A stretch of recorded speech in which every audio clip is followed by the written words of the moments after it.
The Chiefs, what are they doing against the Colts? How can they lose this game? 2017 was the final score. We went through the game and kind of some of the things that we thought just a couple days ago.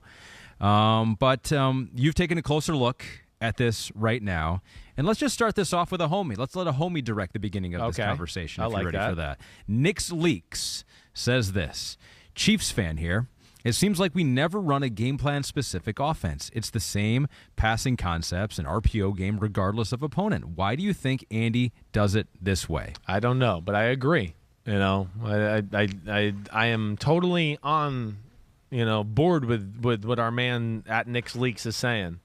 I'm totally on board with it. It is, and we had this discussion last week, right? Talking about, the Chargers game a little bit. Yeah. There is a lack of a real plan of attack sometimes for me. They got a little unlucky in this football game here and there too. They still got – it's still an offense where I'd go, well, I'd take it still over a lot of people in football. Let's not forget that. But – yeah, there's the surgicality element that I know you love when I use that word that is missing in this football missing in this football team at times. It is, and they kind of just go, "Hey, wait, we got a cool system, and we run our plays, and we're pretty good at protecting, and he's awesome back there, and we just figure it'll work. It'll make it happen." I know it's not exactly like that, but that's like general terms how I'm trying to put it here, and that's definitely something that bothers me about them. Early on in this game, though, you may have noted something. Do you have a text here? Is there something going on here? I got a text. Just some things I want to read off about this game too. Oh, you have them in text form. I have a few things. Right? Oh, I see. Right. From the plays that.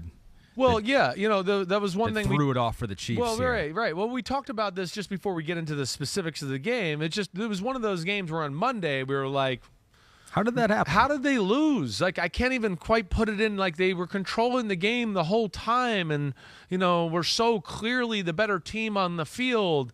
And yeah, I got a little checklist here of things to go, oh, well, yeah, if you dominate and you're the better team on the field and you do these things, you have a chance to lose, and that I think will sum it up. Missed kicks and some missed kicks, 4th and 10, fourth conversion, drop pass, bad penalty, Kelsey drop a punt at the 5-yard line. Right? It's kind of the same way about the Dolphins game. I don't mean to go back there, but they're the same kind of thing too. You know what I mean? But I do think on those you do have to be careful on that, because if my Detroit Lions do stuff like that, you're like, well, yeah, that's just the Detroit Lions, and they blew it. It's like you don't get bailed out by screwing up those. We just maybe bail the Chiefs out because we don't think that's typical. We don't think that'll happen. That's the difference. It's not typical, right? They're a team that has showed us they can play at a very high level and do it consistently for weeks and weeks in a row, and they don't do dumb stuff. And you don't get to 4 AFC Championship games in a row and go to 2 Super Bowls by just doing dumb shit like this and going, well, we pulled it out somehow. I don't know how, but we did it. And it's just no. These are mistakes that it doesn't matter who you are, you can't make, and they certainly shouldn't be making them. Now you say they didn't necessarily have a game plan specific offense here. They're just a bunch of plays that go together. But maybe early in this game they tried to convince the Colts that they were going to come out, try to run the ball a little bit, pound it. Yeah, they're going to be a different Chiefs. Did they try to do that? They did, and I don't like it. I don't. Like, I've given up on that. It's a little like we talked about a little of the Cardinals a few weeks ago. It's a little the same thing. Like, know who you are. You're not really a running football team. You're not really going to do it the whole game. You're just doing it to be like, hey, we're going to come out and do something different here for 2 plays, and then we're going to get away from it for the whole game until we get down to the 2-yard line, and then we're going to do it again. Even though when we got down to the 2-yard line, we went down for 90 yards in the shotgun with our best player making plays, but now we're going to get to the 2-yard line and put an ISO smash and get in 3 tight end sets, even though we're not good at it, and at no point did we really do it with any success. And we're going to do that and run it up the middle for no yards, and then on 3rd down, we're going to sprint out and chop off half the field for our quarterback and not score a touchdown in a big moment.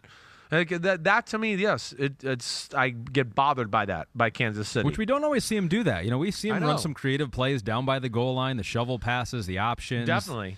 3rd and shorts, short yardage goal line situations are the biggest problems for the Chiefs and Bills for me. It's a real issue because they don't have a real run game to rely on, and they got to find ways to get it in the end zone more consistently. They're too good not to, I guess is what I'm saying. So you got into the weeds a little bit with some personnel groupings here, and I think we have a graphic that talks to it, too. So running out of 12, 21, 22 personnel. Yeah. So kind of explain what you saw, and then we're seeing a graphic now if you're watching on YouTube or Peacock that goes into some nitty-gritty here. So what is this all saying? Well, it's all saying, basically, like, listen, when they get in these 12, 21 personnel, 22 personnel. Which are what exactly? More running sets, 1 back, 2 tight ends, 2 backs, 1 tight end, 2 backs, 2 tight ends is 22 personnel. Got it. All things like that, right?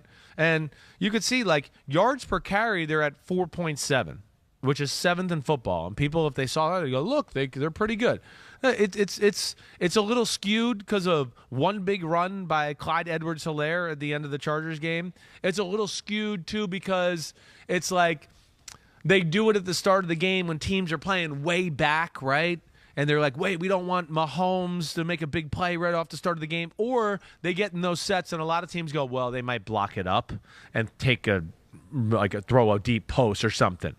So then they run the ball for the 6 yards, and then we go, "Oh, wow, whoa." They ran for 6 yards up the middle. Right. But then, of course, they don't go back to it or do it again for 10 plays or 3 drives. So that, and then, if you just looked at yards per carry, like you mentioned. Yes, go ahead. They You rank keep going. 7th in the NFL. Right. Okay, that's pretty good. But like you mentioned, there's some big plays that are skewing that average, where if you look at the percentage of carries in these formations for a loss or no gain, they're nearly 20%, and that is tied for the worst in the NFL. Yeah, they're not. They don't want. They're not with the Bills. They're not. Well, yeah, there you go. Whoa, that's great. I'm glad you're telling me that. Yeah, they're tied for the worst because they're not committed to that. So stop trying to be that just for a few plays here. I understand. Hey, maybe there's a team in a certain week that makes sense. This was not the team that it made sense. And then when they get in these formations and these sets, sometimes they just go, "What's the point?" Because when then they drop back and pass, I go, "Wait, it's the same pass plays they do if the other 3 receivers are in the game. So let's just put the other 3 receivers in the game because it's more dangerous that way." So that's where I don't get it at times. I guess it's just a thought I have of just stop pretending that, and I think it throws them off of the rhythm of their offense a little bit, and also causes them to miss 3rd and 1s or goal line situations because of it. Where I wanted to go, just give the guy the ball in the shotgun and let him scramble and make a play or design a cool pass play to where he can throw some laser in there and get it. That's my my 2 cents on their approach a little bit on that side. Yeah, of the run ball. around, make a sidearm throw to Juju for a giant play, right? That was so sick, that play. That's what you said. Insane, I think, was your quote, your cursive quote in your notes. I mean, yeah. Pat being Pat. To deep cross route. All right, so their one issue is certainly on their offensive line is number 65, Trey Smith. Okay. He is a weak link. We got a question on that. Orion right. Chuzzlewit. Okay, hey, guys. go ahead. The O-line seemed to underperform for the Chiefs on Sunday. How big of an issue is this going forward for Mahomes and company? I'm not totally worried about it. Orlando Brown had a play or two. Once he got tripped one time, but I ultimately came back just going, Trey Smith is the issue. Almost 4 out of every 5 times he gets pressure or can't sit on a route downfield. It's because he's getting beat. So they got to do something there to help him out. But he's certainly the guy that jumps out to me pretty much on a consistent basis. Yeah. And it was bad in this game for sure. Is that a drop-off from last year? Is he? Yeah, it is. It does seem like it's a drop. I feel like it's more noticeable. Last year, I would say he was probably the weak link too. This year, I just feel like it's happened more times in the first 3 weeks than it did last year. And last year, I think you give him the benefit of the doubt because you're like, oh, he's a rookie and he's trying to find his way. This year, the training wheels are off. So the same things you said to Andy previous week still apply here. That's probably not going to change. It's probably the issues that you have with the Chiefs. I mean, it's worked for him for a year. I mean, I know it's not a huge overhaul. It's not. It's just a little bit of an approach in like a few situations that just bother me. That's all I'm saying. And it is at times I think they don't find their rhythm on the offense because they go back to this stuff where I just go, why we were rolling. It was the Mahomes magic show, and everything was good. And then it was like, whoa, let's slow it down and run between the tackles because we got to. We haven't done it in a while. No, you don't. There's no rule. I'd rather you be like the Bills and just throw it 62 times then. And just come up with more screens and plays like that and just do it that way. So that's what, bothered me. But yeah, other than that, you're right. There's not a whole lot of problems. I'm still very confident that they're one of the best teams in football. There's no doubt. Their D is real. And yeah, they just got to help out Trey Smith a little bit, because even he gets sacked by Yannick Ngakoue on one play. He's gonna have Kelsey wide open for a big play. Yeah, Yannick Ngakoue got the sack. It wasn't really Yannick Ngakoue. It was DeForest Buckner up Trey Smith, and then Yannick Ngakoue got the sack, right? So that's the big thing that jumped out to me, certainly. Thanks for watching, homies. Hit subscribe to see all my unbuttoned videos. You get to see me, Ahmed Fareed, all the big player breakdowns, game breakdowns, player interviews, and my film analysis. So please subscribe. Chris Simms Unbuttoned. Peace out.